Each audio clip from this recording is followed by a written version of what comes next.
Байқайсыздар ма? Андай бір туыстар болады ғой.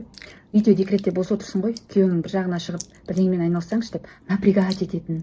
Сосын қазір интернетте эксперттер шығып алған. Декретте бос отырсыз ба? Онда мына бизнес курсты сатып алыңыз деп. Вообще сіздерге кім айтып жүр декреттегі аналар бос отыр деп? Вот кім айтыңыздаршы? Меніңше соны айтқан адамды қинап декретке отырғызып қою керек. Сосын көрейік баламен бос отыра ала ма екен. Одан қалса бір құдалық болса болды. Анаған айтайық, бәрібір баламен үйде не істеп отыр дейсің, выпечканы анау пісіріп әкелсін деп бізге итере салады.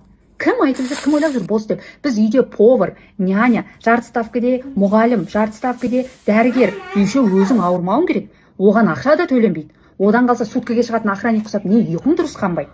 Осының бәрінен бөлек, еще сен адал жар, ибалы келін, аяулы ана болып отыруың керек. Ренжімеңіздер, бірақ мен мына профессияның бәрін меңгере алмайсың. Так что басымды ауыртпаңыздар. Қайта құлап қалмай аман есен жүргеніңізге рахмет айтыңыздар. Сондықтан тағы да қайталап айтамын. Мен декретте бос отырған жоқпын.